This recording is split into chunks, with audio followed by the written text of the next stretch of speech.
Broadcasting on the internet airwaves from the great state of Minnesota. My name is Shaun, and you're listening to The Shaun Tabatt Show.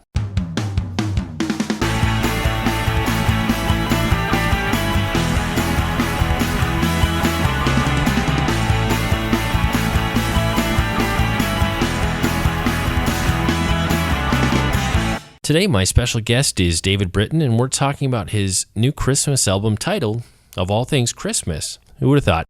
David, welcome to the show. Thank you very much, Shaun. Thanks for having me. I appreciate it. I'm going to ask a difficult first question. I kind of call it the modified elevator pitch. If you were limited to a single sentence, how might you describe who you are and what you do? Well, you do make that tricky, don't you? Yeah, great question. And I think the best way to answer it is that I was classically trained to sing opera and yet had a passion for rock and roll and played drums in my earlier years and really felt compelled to try to blend the two styles. And the result is this very interesting orchestral rock sound of music that we've been able to pull together. One of the things that I wanted to bring out before we jump into the Christmas album, you had a unique childhood experience growing up in a missionary home, which gave you some opportunities to be exposed to a diverse range of cultures.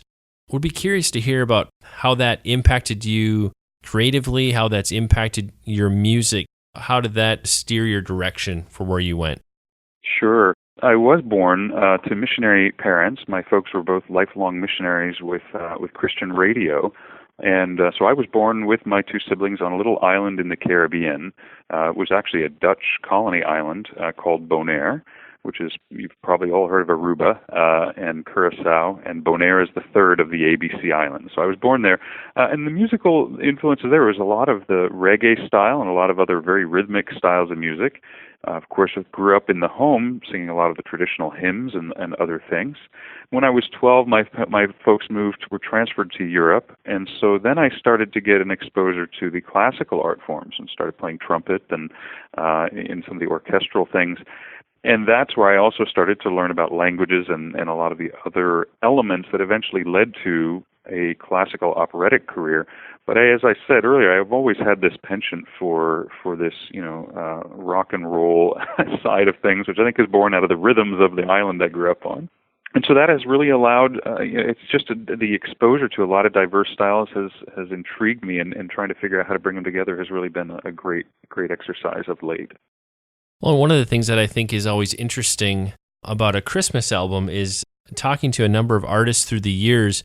It's one of those things that they always wanted to do and wanted to be sure they did right, and they reach a point where it was the right time to do that Christmas album. What drew you into wanting to do a Christmas album?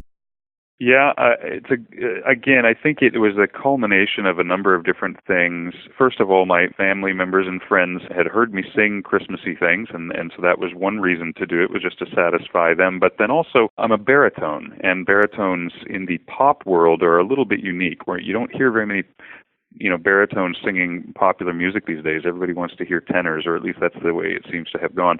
Christmas time, the type of music that we sing at Christmas, though, lends itself very well to the baritone voice. And so we felt that there was a great opportunity to do this blending of styles, put together some of this big orchestral rock sound with a big, strong baritone voice on top of it. And to me, the content of Christmas, this miracle of miracles, when you think about what really happened, the idea that the Almighty God would break out of his heavenly environment and step into our very broken world, that alone was reason enough to do the project and to celebrate what that really means for all of mankind, frankly. As you were deciding what to put on the album, and I would be curious to hear, on the one hand, was there a particular vibe or feel that you were aiming for? And maybe also, what were some of the inspirations that influenced where you went with the album?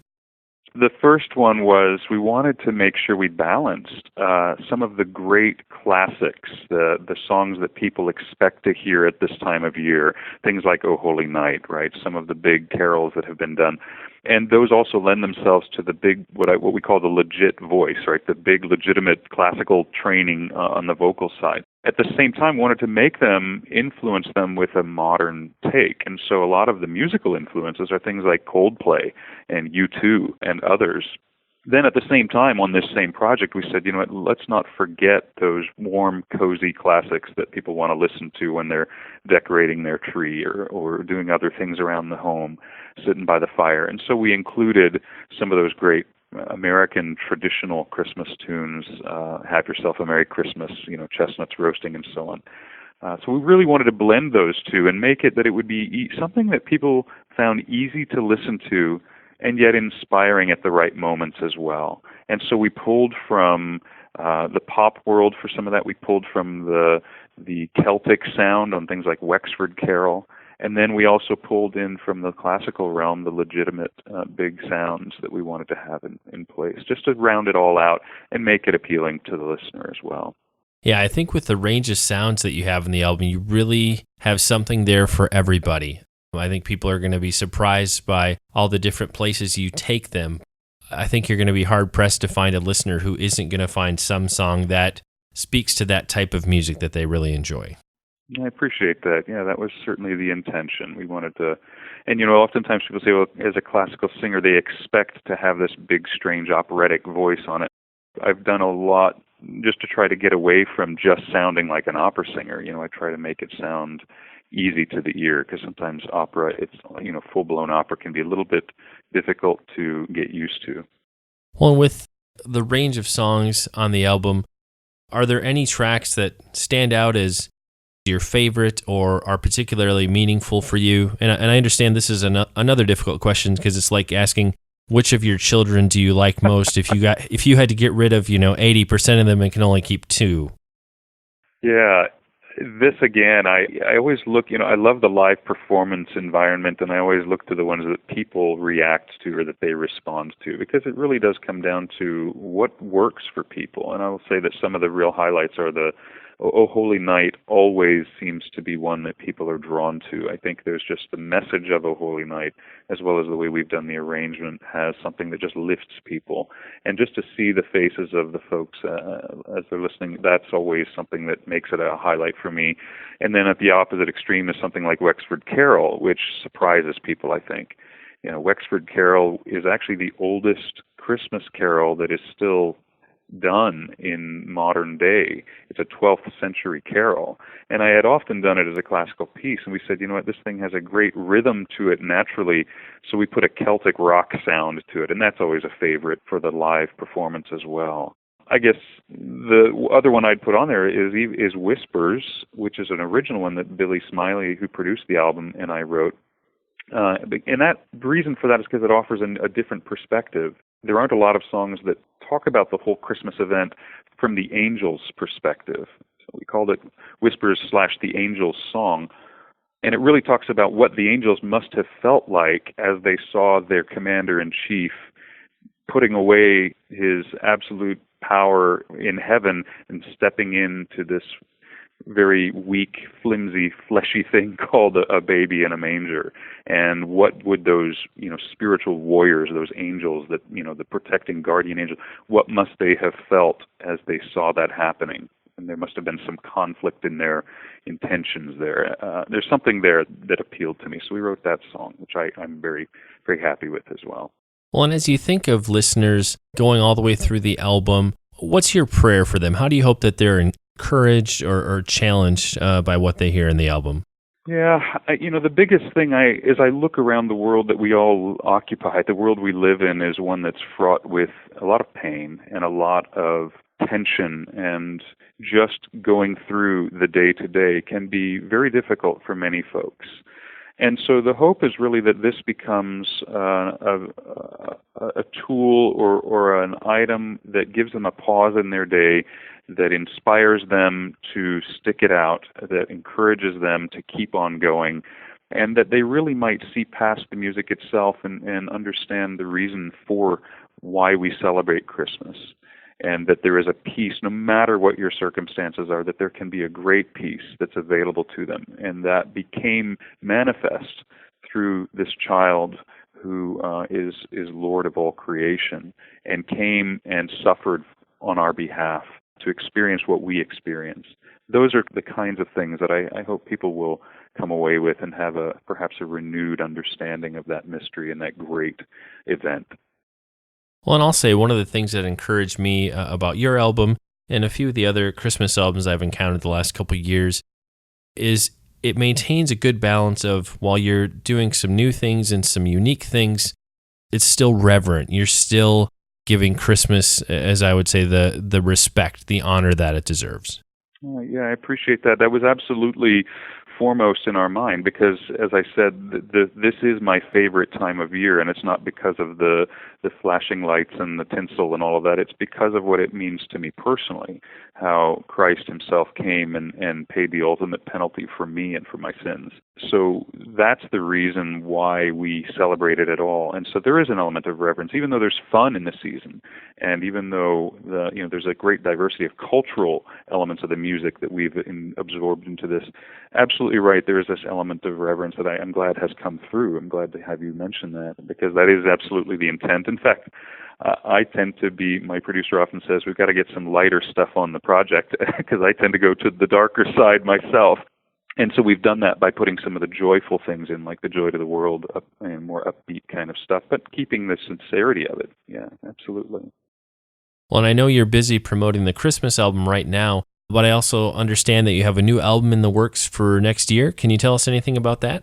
Yeah, absolutely. It's a project we've been working on throughout this year. It's currently called The Storm. And again, it takes this perspective of what's happened in the world, what's going on in the world around us. If you look at a lot of the current events, not just within our country and some of the recent tragedies that have happened here, places like Paris, the whole ISIS movement. What I've hoped to do with this upcoming project is to tap in and say, the world is can be a very scary place, can be a very troubled place. And yet there is, in that storm, in the storm of our lives, there is an opportunity for some peace, and there's some real strength that can be had in coming through that. So the project is very much about embracing the reality of the world we live in, but also then bringing to it a sense of hope for those that are hurting, and encouragement for those that feel like they're on the outside rather than in the warmth and the center of peace. And so hopefully it'll be inspiring for folks that are looking for inspiration, but then comforting to those that are looking for a little comfort in what could be perceived as a very dark time in our history. I know it's always kind of hard to nail down dates this far out, but what's your estimated release date for that album next year? Yes, we're actually hoping to have it sometime either end of March, beginning of April. That's the tentative release time at this point. And most of the work has been done on it. We're doing some final work on it, and now it's just a matter of getting things like artwork and other things put together for it. So very, very excited by it. It's a lot of some really cool sounds and some interesting covers I think people will be surprised by that we've put on there, as well as about half the album are original songs that Billy Smiley and I have put together that I think will hopefully be fun for folks as well. Excellent. Well, I know we'll all be looking forward to that next year. David, if the listeners are interested in picking up a copy of the Christmas album, tell us some of the places we can order that online, and also tell us about the best place we can connect with you on the web as well. Sure, absolutely. So most of that can be done right at davidbritton.com. That's DavidBritton.com. You can connect with me there. You can also purchase any of the CDs that I've put out historically or in the past, including the Christmas one. It's also available on iTunes and on Amazon as downloadable. It's also out on Spotify and some of the streaming platforms. And check your local Christian bookstores as well. They should have some of them there, and if not, ask them to get them, I guess. And then you can follow me at David Britton Music on Facebook or D.O. Britton for Twitter. I'm all over the place with those things. All right. Well, I'll be sure to include links in the show notes to David's social media, his website, and as always, you'll be able to find those show notes at ShaunTabatt.com. And it's time to bring this episode of the Shaun Tabatt Show to a close. Many thanks for being a part of my conversation today with David Britton, talking about his album titled Christmas. And again, if you want to connect with David, probably the best place you can go is his website, which you'll be able to find at davidbritton.com. David, I just want to say thanks so much for sharing with us today. It's been a great pleasure speaking with you.